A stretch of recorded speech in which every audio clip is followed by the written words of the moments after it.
हमारे चैनल को सब्सक्राइब करें और बेल आइकन दबाएं।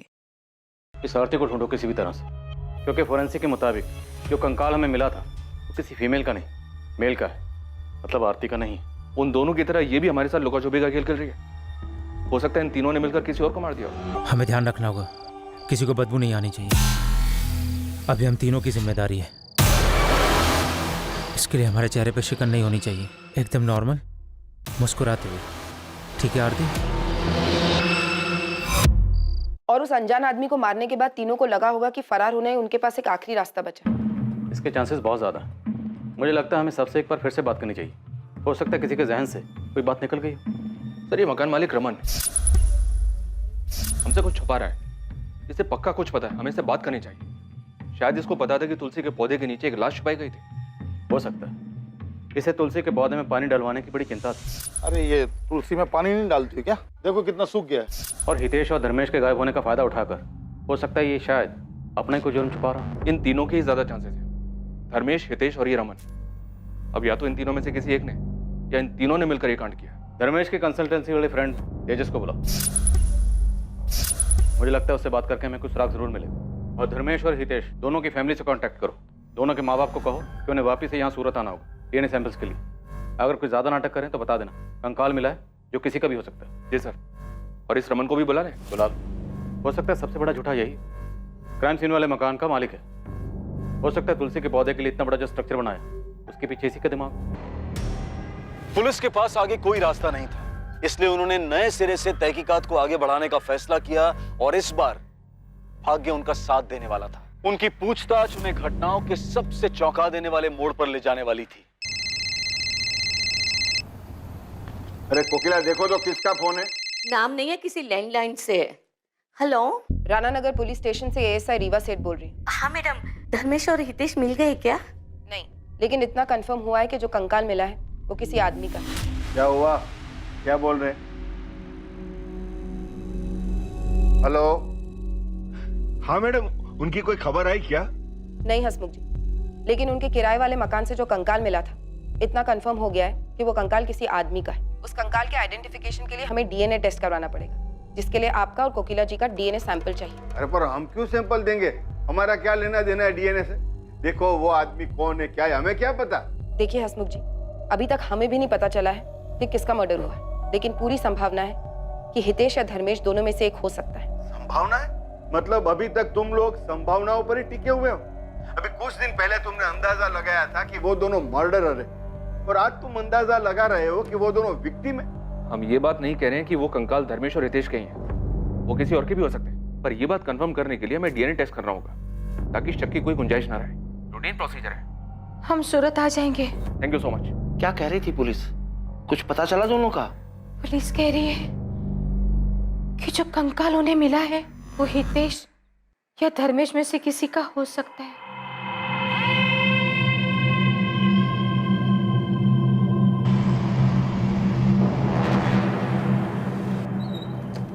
धर्मेश तुम्हारा दोस्त, तो उसने कुछ तो बताया होगा। दिमाग पे थोड़ा जोर डालो। वो मुंबई में नया बिजनेस खोलने की सोच रहा था, शायद उस बारे में कुछ कहा। सर, धर्मेश ने मुझसे मुंबई जाने के बारे में कोई बात नहीं करी थी और नया बिजनेस शुरू कर रहा था। क्या हुआ? क्या सोच रहे हो?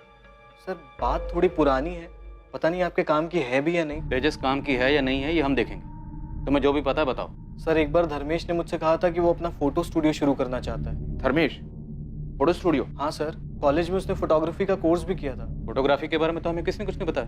सर, 4 या 5 साल पुरानी बात है, जब उसने कंसल्टेंसी फर्म ज्वाइन करी थी तब उसने मुझे बताया था। सही है यार, तूने निकाला ये। बताया नहीं यार तूने कभी कि तू इतना बेहतरीन फोटोग्राफर है। इस फर्म में क्या कर रहा है तू? बाहर निकल, बहुत पैसा है फोटोग्राफी में। तुझे क्या लगता है मैंने ट्राई नहीं किया होगा? खुद का स्टूडियो था मेरा, कुछ करना चाहता था, सोचा था। बस जरूरी नहीं ना जो सोचे वो हो जाए। क्यों? ऐसा क्या हुआ? याद मत दिला। उस नरेंद्र को अपना पार्टनर बनाया, दोनों ने मिलकर साथ पैसों का जुगाड़ किया, स्टूडियो खोला, लेटेस्ट इक्विपमेंट डाले, सब अच्छा चल रहा था। फिर पता नहीं किसी ने उसके कान भर दिए, धोखा दिया उसने मुझे। काफ़ी झगड़ा हुआ हम दोनों के बीच में। फिर खटास इतनी बढ़ गई, स्टूडियो बंद करना पड़ा। तुम जानते हो इस नरेंद्र को? इसके बारे में और कुछ बताया था? नहीं सर, धर्मेश ने बताया था कि वो उसका कॉलेज का फ्रेंड है।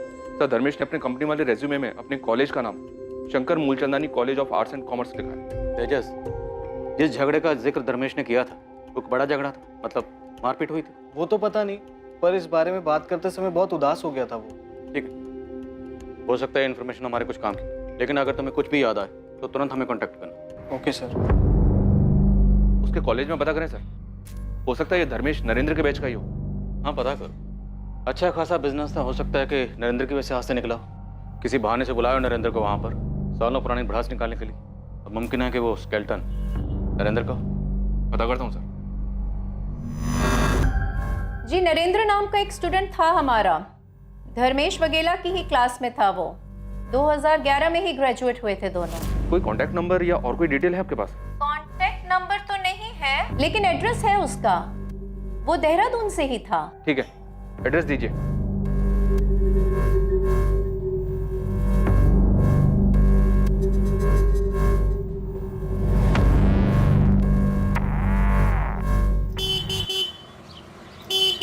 माँ मैं निकल रहा हूँ, देर होगी मुझे तो मैं फोन करूंगा। हाँ अरे ऐसी कौन सी जगह जा रहा है जहाँ देर हो जाएगी तुझे? अरे सुन तो। जय श्री कृष्णा दीदी, कैसी हैं आप? जय श्री कृष्णा। कहाँ लेके जा रहा है तू इसको? हाँ, और ये बताता क्यों नहीं कहाँ जा रहा है? अरे दीदी, उस जगह से आपको बहुत नफरत है। अगर आपको बताएंगे ना तो आप हमें जाने नहीं दोगे। मुझे कौन सी जगह से नफरत है? अरे जल्दी चलो मामू, नहीं तो माँ को सब याद आ जाएगा। तो अरे रुक रुक धर्मेश, अरे माँ को सब याद आ गया। पिक्चर दिखाने के लिए लेके चलो जा रहा है चलो ना? चलो बाय माँ। समझते नहीं है दोनों। हाँ माँ, मन और आदत दोनों ही खराब कर दी थी फिल्में। हाँ, आजकल की फिल्में कुछ अच्छी बातें नहीं दिखाती है। क्या माँ, तुझे तो खुश होना चाहिए मामा भांजे की ऐसी दोस्ती देख के। माँ, पुलिस क्या कह रही है कि धर्मेश और हितेश दोनों ने एक दूसरे को? नहीं सरला, वैसा नहीं कर सकते। पुलिस ने पहले भी गलती की है ना। तुम दोनों धीरज रखो, पुलिस से बात करने दो। चलिए अंदर बुलाता है। जी चलो। हमने सुना वो तुलसी कह रहा तुमने बनवाया था? नहीं, आपको किसने बोला? क्यों, एक और मर्डर करने का इरादा है क्या? भावनी ने बताया, उसी भावनी ने जिसे तुम बार बार तुलसी क्यारे में पानी डालने के लिए बोलते थे। बड़ी चिंता थी तुम्हें सूखे हुए तुलसी के पौधे की? नहीं, वो तो तुलसी का पौधा था तो मैंने देखा तो बोल दिया पानी डालो, वरना मेरा कोई और इरादा नहीं था। मैं क्यों बोलता इतने बड़े पहाड़ जैसे तुलसी क्यारे में पानी डालने के लिए? अगर वो तुलसी क्यारा तुम्हें इतने अजीब लग रहा था, पहाड़ जैसा लग रहा था, तो धर्मेश और हितेश के जाने के बाद उसे तोड़वाया क्यों? अरे वो तो मैंने इसलिए नहीं तोड़वाया कि इतना मजदूर लगते 1000-1500 खर्चा हो जाता है मेरा, तो मैं सोचा कि जो किराए पे आएगा वो अपने आप करा लेगा, उसका सिर दर्द। प्लान अच्छा था, और तुम भूल गए कि तुम्हारा भांडा तो एक न एक दिन फूटना ही था, और ये काम किया विद्या और मुकुंद ने। और वो तुलसी क्यारा तुमने इसलिए नहीं तोड़वाया क्योंकि तुम जानते थे कि उसके अंदर क्या है। तुमने सोचा मौका अच्छा है, अनजान बन के पीछे छुड़ा लेता हूँ। नहीं, मैं कसम खा के बोल रहा हूँ, मेरे को कुछ नहीं मालूम था कि उसके अंदर क्या, कोई लाश है कि कंकाल है, मालूम नहीं था। मालूम होता तो मैं क्यों तोड़वाने को बोलता, अपने पैर पे कुल्हाड़ी क्यों मारने को बोलता मैं?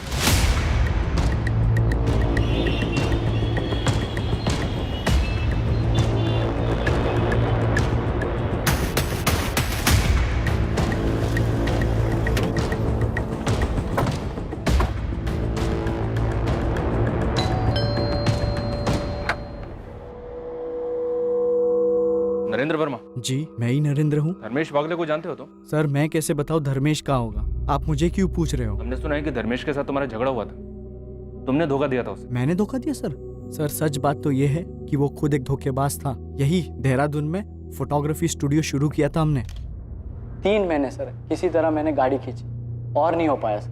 भाई 2-3 लेंस लेने पड़ेंगे, पैसे का जुगाड़ कर ले। लेकिन क्यों लेना है जब उसके बिना भी काम चल रहा है? तो भाई काम चल रहा है, अच्छा काम नहीं चल रहा है। देख भाई तू भी जानता है, और ये बात हुई थी हमारी कि शुरू के 6 महीने 10 लाख में निकल जाएंगे। हाँ तो क्या पता नहीं 2 महीने में खर्चा कितना हुआ है? 13 लाख रुपए। एक फूटी कौड़ी का कोई रिटर्न वापस नहीं आ रहा है। ऐसा नहीं चलता है धंधा भाई। तू कहना क्या चाहता है?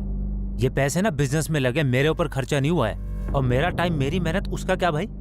मुझे भी रिटर्न नहीं मिला है। यार एक काम करते हैं, ये पार्टनरशिप खत्म कर देते हैं। मतलब धर्मेश के ऊपर बहुत गुस्सा था तुम्हें? आप गलत तार छेड़ रहे सर, मैंने आपको पहले ही बता दिया। पिछले 6-7 साल से एक दूसरे की शक्ल भी नहीं देखी हमने। सर 13 लाख के लिए मैं उसको किडनैप कर दूं, मर्डर कर दूं? मर्डर की तो मैंने बात ही नहीं की, मैंने तो बस इतना कहा कि धर्मेश मिसिंग है। सर आप गलत समझ रहे हैं सर, सर मैं ये कहना चाहता था कि मैं सीधे सीधे बात करने वाला आदमी हूँ। अब मैं भी तुमसे सीधी सीधी बात करता हूँ। आरती छाबड़ा को जानते हो तुम? जी सर बिल्कुल जानता हूँ। धर्मेश की कॉलेज वाली गर्लफ्रेंड थी सर। सर हम साथ में ही पढ़ाई करते थे और साथ में ही हैंग आउट था हमारा। और ये रिलेशन कितना सीरियस था? बाद में भी साथ थे दोनों? सर बात का तो नहीं पता, लेकिन इतना पता है कि धर्मेश कॉलेज में साई की तरह उसके साथ रहता था। आरती को कोई आंख उठाकर भी नहीं दिखता था कॉलेज में।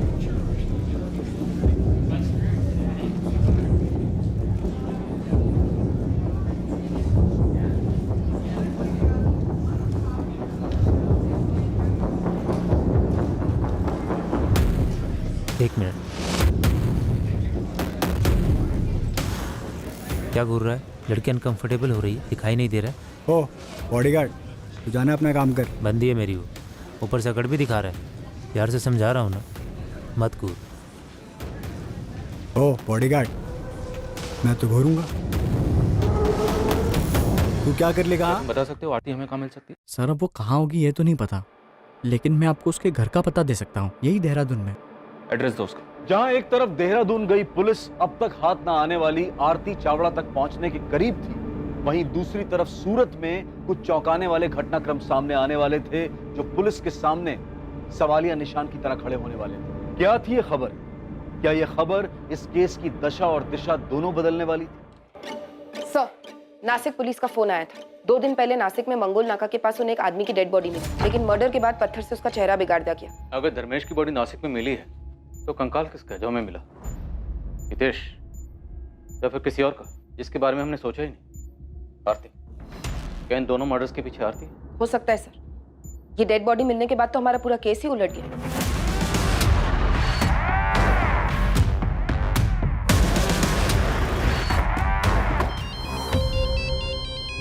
अरे वाह, बोलो। व्हाट? धर्मेश की डेड बॉडी मिली है? आरती के घर पहुंच गया हूं मैं, देखता हूं यहां से क्या मिलता है।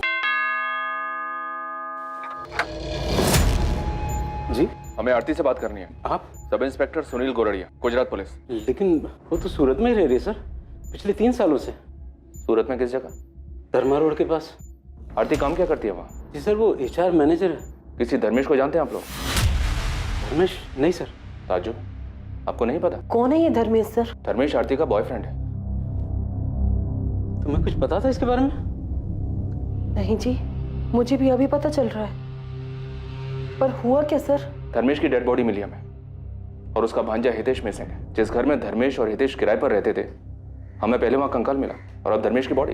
इन सबसे आरती का क्या लेना देना सर? भरत जी, आरती सूरत में एक ऐसी अकेली इंसान है जिसे धर्मेश और हितेश जानते थे। मैं आरती को फोन करता हूँ सर। नहीं, आप उसे कॉल नहीं करेंगे। उसका कॉन्टैक्ट नंबर और एड्रेस हमें दीजिए, और जॉब डिटेल्स भी।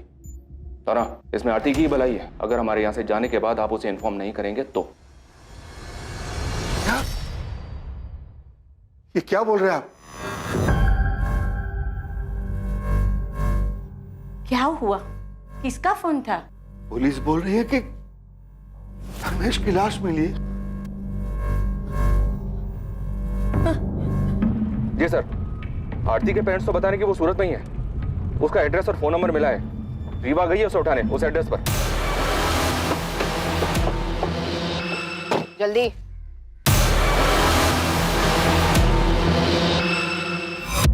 आरती, तुम्हें हितेश और धर्मेश को ढूंढने में हम अपना पहले ही बहुत वक्त बर्बाद कर चुके हैं।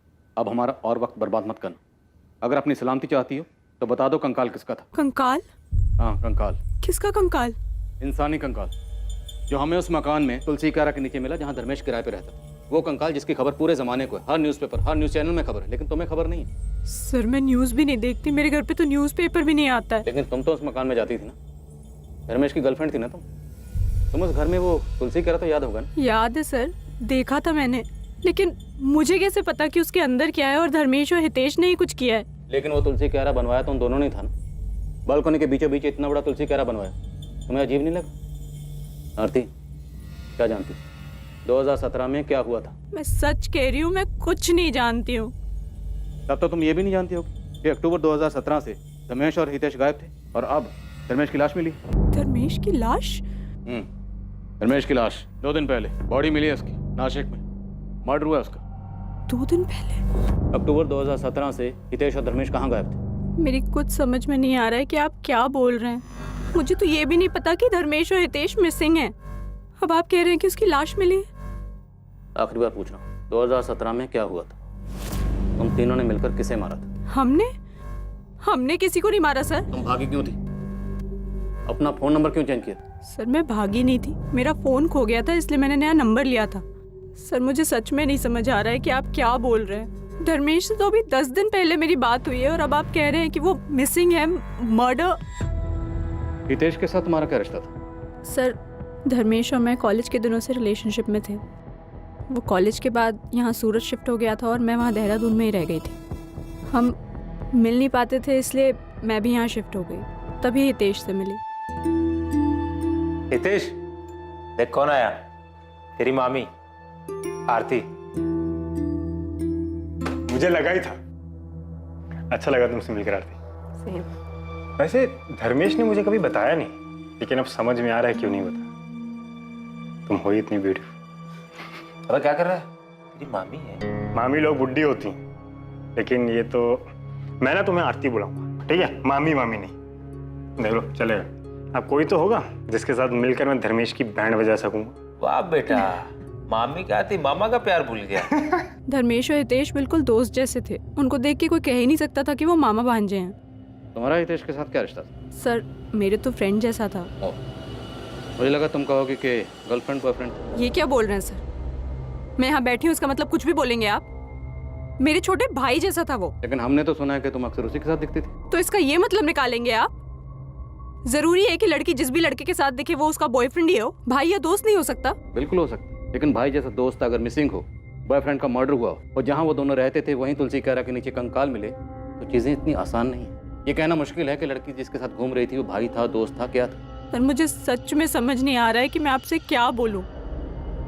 धर्मेश ने अपना जॉब छोड़ा था कि वो अपना फोटो स्टूडियो स्टार्ट कर सके, और उसका फोटो स्टूडियो सेटअप होते ही हम शादी करने वाले थे। तुमने कहा कि 10 दिन पहले तुम्हारी धर्मेश से बात हुई थी।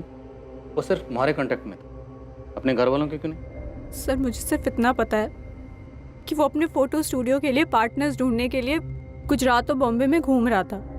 फिर अक्टूबर 2017 में उसने मुझे फ़ोन पर ही बताया कि उसने और हितेश ने वो घर खाली कर दिया है। सर उसके बाद उन दोनों से मेरा कांटेक्ट टूट गया। मैंने 1 महीने तक फ़ोन किया लेकिन कोई बात नहीं कर रहा था। दोनों का फ़ोन स्विच ऑफ आ रहा था। फिर 1 महीने बाद धर्मेश का लैंडलाइन नंबर से फ़ोन आया। हेलो आरती, धर्मेश बोल रहा हूँ। कैसी हो तुम? कैसी हूँ मैं? कैसे छोड़ के गए थे तुम? कहाँ चले गए थे तुम धर्मेश? आई एम सॉरी आरती, वो मैं गुजरात से बाहर हूँ। स्टूडियो के लिए कुछ पैसे का जुगाड़ करने गया, बस उसी में लगा हूँ। इधर उधर भटक रहा हूँ। जैसे कुछ सेटल होता है तुम्हें बता दूँ। और हितेश भी मेरे साथ है, तुम टेंशन मत लो। बिना बताए ऐसे कैसे चले गए? मिल के भी तो जा सकते थे ना? अच्छा मुझे अभी निकलना है, बाद में बात करता हूँ। Okay bye. उसके बाद पिछले 2 सालों में मैं और धर्मेश कभी कभी मिलते थे। हर बार वो एक अलग शहर से मिलने आता था। फिर 1 महीने पहले जब मैं और धर्मेश मिले तो उसने बताया कि वो मुंबई सेटल हो गया है। तुमने नोटिस किया वो कभी कुछ परेशान रहा हो? परेशान तो था सर, पर मुझे लगा कि वो अपने बिजनेस के लिए पैसे जुटाने में परेशान है। इतने दिनों तक हितेश से तुम्हारी कोई बात नहीं हुई सर। शुरुआत में 1-2 बार धर्मेश से पूछा था मैंने, पर उसने कहा कि वो अपने मेरठ वाले ट्रैवलिंग जॉब में बिजी है। तुम्हें धर्मेश ने जो बताया तुमने मान लिया? पुलिस को बेवकूफ समझती हो क्या? सर मैं किसी को बेवकूफ नहीं समझती। धर्मेश ने जो बोला मैंने यकीन कर लिया। और हितेश का नया नंबर भी नहीं था मेरे पास, और हितेश चाहता तो वो भी मुझे कांटेक्ट कर सकता था, पर ऐसा नहीं हुआ। ठीक है तुम जा सकते हो, लेकिन शहर छोड़कर कहीं मत जाना।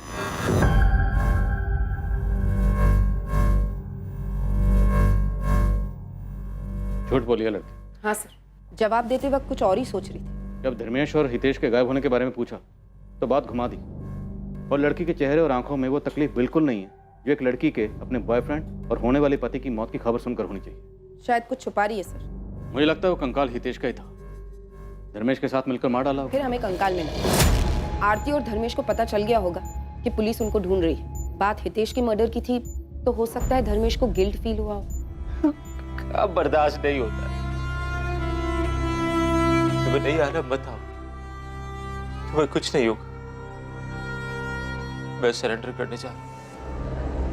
नहीं धर्मेश, ऐसा कुछ नहीं करोगे तुम। ऐसा सोचना भी मत। पूरी जिंदगी जेल में काटनी पड़ेगी। और तुम्हें क्या लगता है ये सरेंडर कर देने से तुम्हारा गिल्ट कम हो जाएगा? नहीं, ऐसे एटलीस्ट हम साथ तो रह सकते हैं ना। कुछ दिनों में ना ये मामला भी सारा ठंडा पड़ जाएगा। तुम पहले शांत हो जाओ। तुम्हें लगता है मामला ठंडा पड़ जाएगा आरती?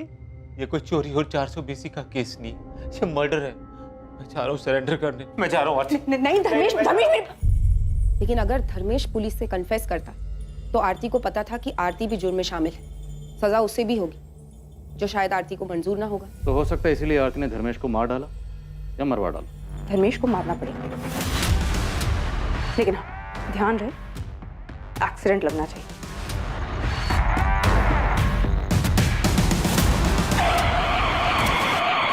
वही तो सर, अगर आरती का प्लान धर्मेश को मारने का था तो फिर चेहरा क्यों बिगाड़ा? ताकि बॉडी की शिनाख्त ना हो पाए, हम किसी नतीजे पर ही नहीं पहुंच पाए। हम धर्मेश को ढूंढते रहते और धर्मेश हमें कभी मिलता ही ना। और ये आरती हमारे सामने बेचारी गर्लफ्रेंड की एक्टिंग करती रहती। हमें यही कहती कि मेरा प्रेमी मुझे धोखा देकर भाग गया और मर्डर कर दिया उसने। और हमें भी यही लगता कि बेचारी गर्लफ्रेंड कितना सच बोली, जबकि उसका असली सच हमारे सामने कभी ना आता। सर, हमने कहीं आरती को छोड़कर गलती तो नहीं कर दी? अगर ऐसा है तो वो भाग भी सकती है।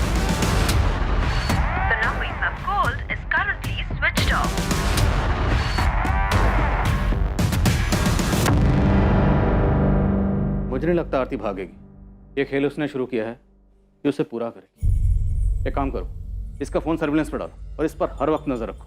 ये कोई ना कोई गलती जरूर करेगी। इसके पीछे लग जाओ साई की तरह, चुपचाप, कोई आहट नहीं। सर,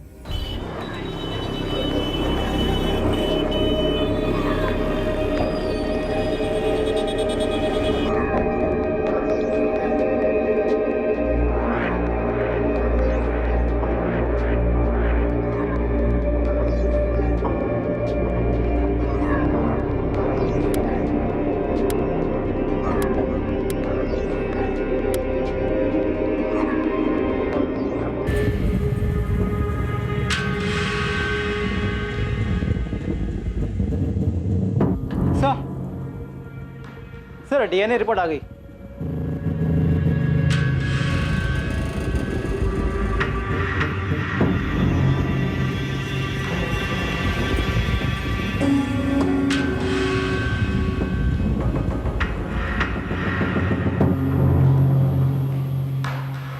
मेरी तो कुछ समझ में ही नहीं आ रहा है कि सब क्या हो रहा है।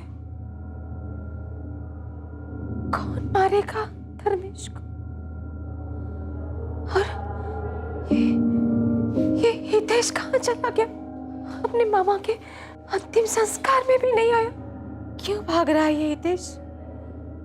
कहीं इसने तो धर्मेश को नहीं मारा? माँ, आपको ऐसा लगता है कि वो दोनों मर्डर कर सकते हैं? मैं नहीं मानती कि धर्मेश मामा और हितेश भैया एक दूसरे के साथ ऐसा करेंगे। जरूर उनके साथ कुछ गलत हुआ है। बस एक बार हितेश भैया मिल जाए।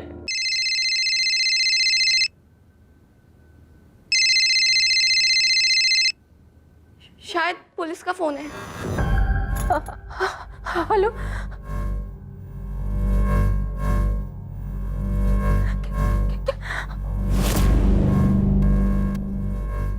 माँ, क्या हुआ माँ? बोलो माँ। सरला, क्या कह रही थी पुलिस? कंकाल हितेश का ही है।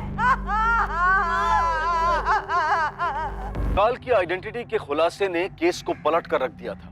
जहां शुरुआत में हितेश सोलंकी और धर्मेश वगेला मर्डर के जुर्म में मुख्य संदिग्ध थे, वहीं अब दोनों पीड़ित करार हो चुके थे। कंकाल हितेश का था, यह तो साबित हो चुका था, लेकिन क्या सच में धर्मेश की मौत भी एक्सीडेंट की आड़ में एक मर्डर था?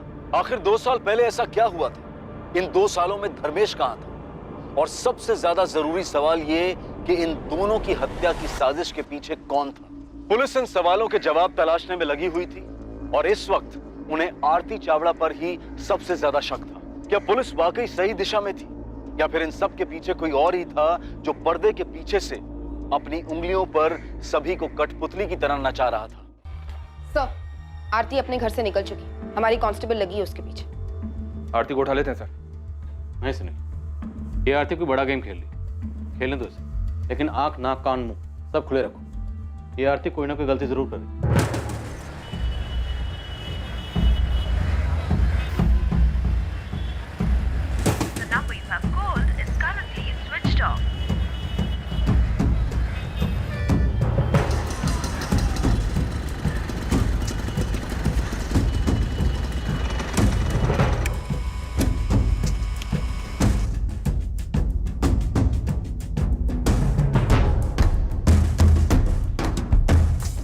આપે જે નંબર ડાયલ કર્યો છે તે પહોંચની બહાર છે। पिछले कुछ दिनों से काफी परेशान हूँ। मैंने पूछा भी लेकिन कुछ बताती ही नहीं है। चुप छुपाकर किसी के साथ फोन पर बात करती है क्या? सर किसी से बात होती है या नहीं होती ये तो मुझे नहीं पता, लेकिन मैंने उसे बार बार फोन करते हुए देखा है। कभी उदास हो जाती है और ज्यादातर चिड़चिड़ी रहती है। कोई अंदाजा है आपको कौन है वो जिसे फोन करती है? नहीं सर, इससे ज्यादा कुछ नहीं पता।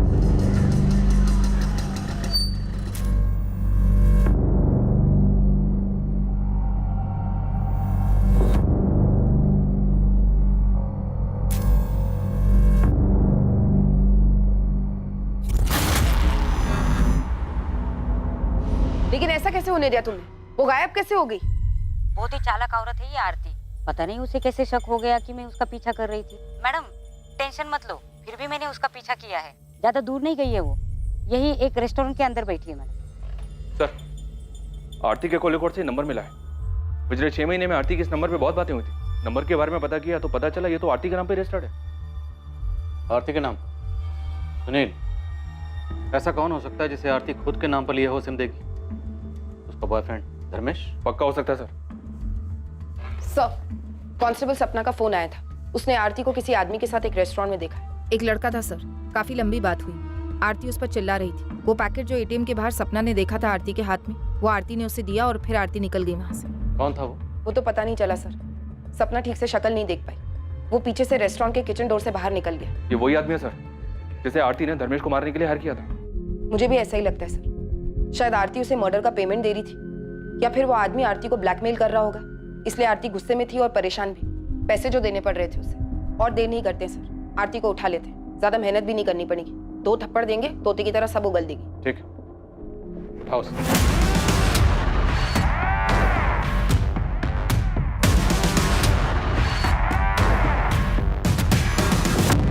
तो तुमने धर्मेश को मरवाया। जिस शख्स से मरवाया उसके मुंह में पैसे ठोसे थे, लेकिन वो तुम्हें ब्लैकमेल कर रहा है, इसलिए आजकल इतनी परेशान हो।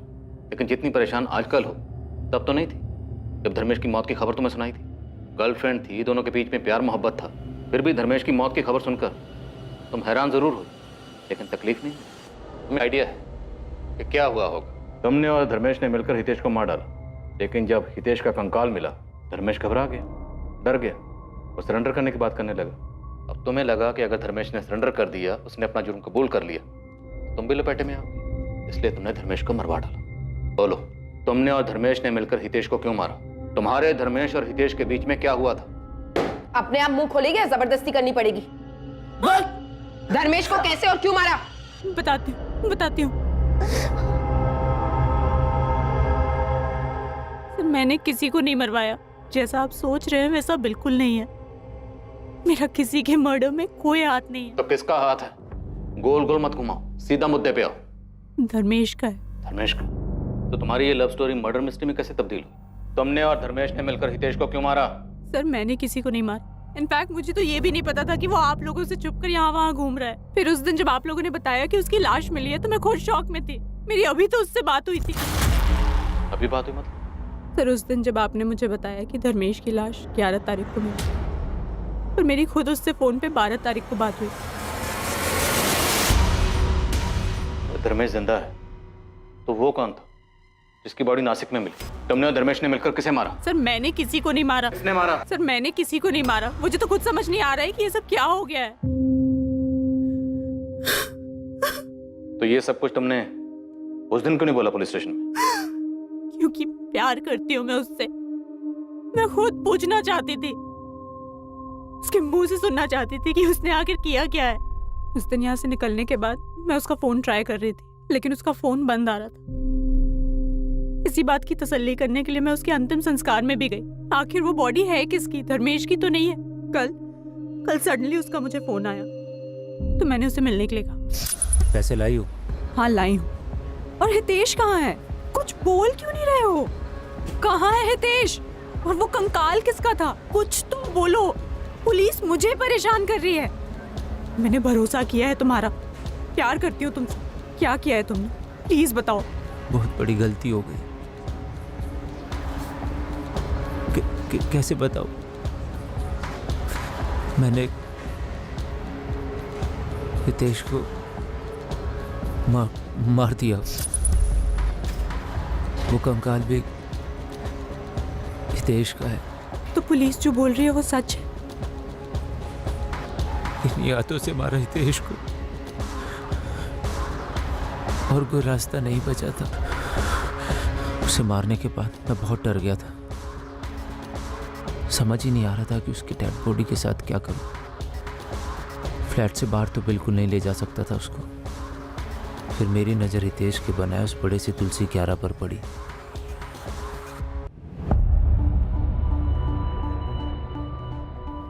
मैंने इंटरनेट पर ढूंढना शुरू किया कि डेड बॉडी को जल्दी से जल्दी डिकम्पोज कैसे किया जा सकता है। वहाँ से मुझे नमक के बारे में पता चला।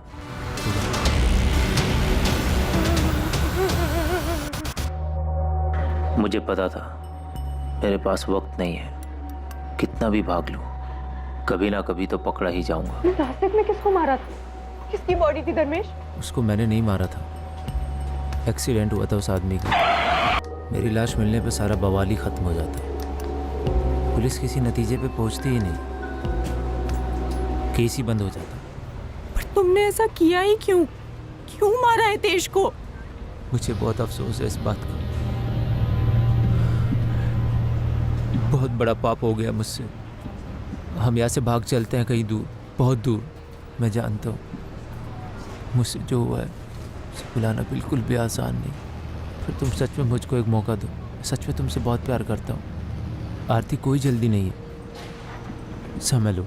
जब तुम्हें जवाब देना है तब देना, मैं कॉल करूँगा। धर्मेश ने तुम्हें पूरी राम कहानी तो सुना दी, पर यह नहीं बताया कि उसने हितेश को मारा क्यों। नहीं बताया, नहीं बताया। आरती ने जो पुलिस को बताया, क्या वो वाकई में सच था? क्या सच में धर्मेश ने अपने जिगरी दोस्त, अपने भांजे हितेश की हत्या की थी? क्या धर्मेश ने इस हत्या को अकेले अंजाम दिया था, या फिर कोई और भी इसमें शामिल था? शायद सच सामने आ चुका था, लेकिन इस हत्या का मकसद अब भी एक राज ही था, जिसे केवल धर्मेश जानता था, और वो अब भी फरार था।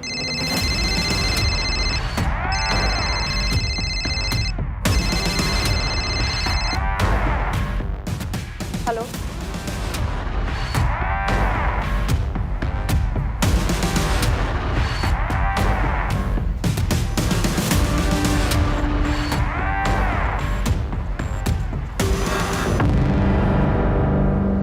थैंक यू आरती आने के लिए। हम यहाँ से कहीं बहुत दूर चले जाएंगे। जानता हूँ कि शायद तुम भी मुझे कभी माफ़ नहीं करो, लेकिन मेरा यकीन करो, एक बार इस गंदगी से बाहर निकल गए ना, सब ठीक हो जाएगा। देश के बिना भी सब पहले जैसा होगा। मैं जानता हूँ हितेश कभी वापस नहीं आएगा, पर मैं वादा करता हूँ पूरी जिंदगी प्रायश्चित पे गुजार दूंगा। प्रायश्चित तो तुम्हें पूरी जिंदगी करना ही है, ज़्यादा दूर नहीं, यहीं सूरत की जेल में। चले, अब चोर सिपाही का खेल बहुत हो गया। अब बस, इससे पहले कि मेरे सब्र का बांध टूटे और तेरी हड्डी पसली तोड़े, सब कुछ सच सच बोल दे। मुझे बहुत अफसोस है, मैंने अपने दोस्त जैसे भांजे हितेश को मार डाला। मेरी मजबूरी थी, नहीं मारता तो क्या करता। तो ऐसी कौन सी मजबूरी थी जो अपने बेस्ट फ्रेंड को मार डाला?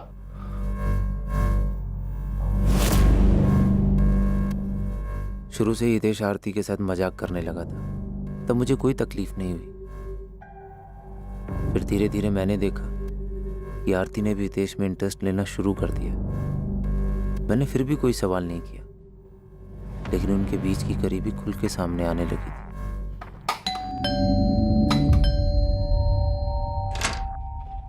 हेलो, तुम यहाँ? बताया नहीं तुम यहाँ आने वाली थी? ऐसे ही चली आई, घर पे इतना बोर हो रहा था तो मैंने सोचा यहाँ आके हितेश के जोक सुन लेते। चल।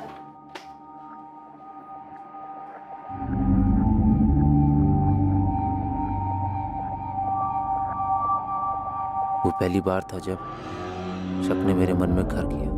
उसके बाद आरती घर आने लगी थी मेरी गैर मौजूदगी में। मुझे उनके बीच की नजदीकियां साफ साफ दिखाई देने लगी थी। हितेश भी बदल गया था। तेरा फोन देना, मेरे फोन की बैटरी खत्म हो गई। अरे फोन में लॉक लगा दी, ऐसा क्या है भाई जो छिपा रहा है? अरे नहीं मामू, वो तो बस ऐसे ही। मैंने सोचा फोन में फंक्शन है तो क्यों छोड़ूं, यूज कर लेता हूँ। उससे पहले हितेश ने कभी भी अपना फोन लॉक नहीं किया था और हमें एक दूसरे के सारे पासवर्ड भी पता थे, लेकिन उसने हर चीज पे पासवर्ड लगा दिया था, जिससे मेरा शक और गहरा हो गया। अचानक मेरे दिमाग में वो सब आने लगा। उन दोनों ने मेरे पीठ पीछे क्या गुल खिलाया होगा। मुझे रात को नींद नहीं आती थी। फिर अंदर गुस्सा भर गया था, नफरत हो गई थी मुझे हितेश से। उसने आरती पे बुरी नजर डाल के दोस्ती का बहुत बड़ा इम्तिहान लिया। हम दोनों के बीच में भाईचारा भी खत्म हो गया था। तो तुमने कौन सा रिश्ता निभाया? मामा होकर सगे भांजे को मार डाला? हाँ, ये सब मैंने जुलाई 2017 में प्लान किया। मैंने हितेश को बोला कि रमन को जाके बोले कि घर खाली करना है, और उसी दौरान मैंने अपने ऑफिस में भी रेजिग्नेशन दे दिया। उसके बाद मैंने हितेश को मार दिया और उसकी बॉडी को 2 महीने दफनाने के बाद तक मैं वहीं रुका, ये देखने के लिए कि कोई स्मेल तो नहीं आ रही। और इसी दौरान मैंने ये भ्रम फैलाया कि हितेश जिंदा है, किसी को कोई शक ना हो। उसके फ़ोन से उसके पेरेंट्स के साथ मैसेज पे बात करता रहा। उसके बॉस को भी मैसेज मैंने ही किया। तो हितेश को मारकर आरती तुम्हें वापस मिल गई? तो हितेश को मारकर आरती तुम्हें वापस मिल गई? मेरी सबसे बड़ी भूल थी। दोनों के बीच में कुछ नहीं था। हमें तो ये पता है, लेकिन तुम्हें कब यकीन हुआ कि उन दोनों के बीच में वाकई कुछ नहीं था? हितेश की मौत के काफी दिनों के बाद मैं आरती से मिला। उसने हितेश को लेके कुछ ज्यादा सवाल नहीं किए, मुझे लेके परेशान थी, और उसे मुझ पर भरोसा भी हो गया था। तब मुझे यकीन हुआ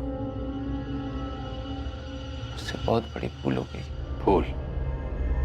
भूल नहीं, तुमने मर्डर किया। महज शक की बुनियाद पर तुमने किसी की जान ले ली। तुम कह रहे हो तुमसे भूल हो गई, और मुझे पूरा यकीन है कि तुम्हें सख्त से सख्त सजा देने में कानून कोई भूल नहीं करेगा।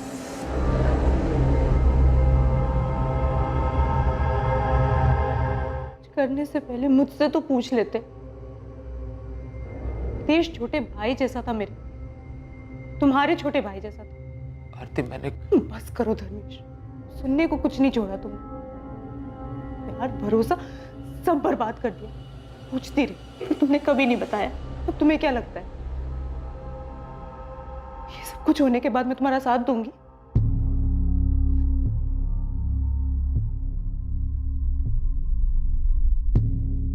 धर्मेश पर 2 केसेस के चार्जेस लगे। पहला हितेश की हत्या के लिए, और दूसरा उस अनजान लाश को अपनी आइडेंटिटी देकर पुलिस को गुमराह करने के लिए। जलन और शक की भावनाएं जहर की तरह से फैलती हैं और वो इंसानी दिमाग के हर कोने को दूषित कर देती हैं, हर जागरूक विचार को नष्ट कर देती हैं, और नतीजा ये होता है कि मन में सिर्फ नफरत ही जिंदा रह पाती है। इसके वश में आने से ना केवल रिश्तों में जहर घुल जाता है, बल्कि कई बार इस घटना की तरह अंजाम भयंकर भी साबित हो सकता है। मामा और भांजा होने के बावजूद हितेश और धर्मेश में सगे भाइयों से भी बढ़कर रिश्ता था, पर धर्मेश की तरफ से सिर्फ एक बेवजह की जलन ने उसके मन में शक का बीज बो दिया, जो आखिर में उसे हितेश का खून करने की साजिश तक ले गया। आरती और हितेश से बातचीत करके चीजों को स्पष्ट करने या अपने रिश्ते पर भरोसा करने की बजाय उसने जलन और बदले का आसान रास्ता चुना। अक्सर जुनून में आकर किए गए गुनाह हत्या करने की अहम वजहों में से एक, और ये ज्यादातर पल भर की नफरत का नतीजा होता है। इन हालात में हमें रुक कर सुलझे दिमाग से सोचना चाहिए और परिस्थितियों का हल निकालने की कोशिश करनी चाहिए। हो सकता है कि सिर्फ संयम बरतने से ही आपराधिक घटनाओं की दर में काफी ज्यादा कमी आ जाए। अब मैं अनूप सोनी आपसे विदा लेता हूं, और हमेशा याद रखिए, क्राइम और आपके बीच में सिर्फ इतना फर्क है कि आप कितने सतर्क हैं। सतर्क रहें, सुरक्षित रहें। For more updates, subscribe to our channel, click the show links and enjoy watching the videos.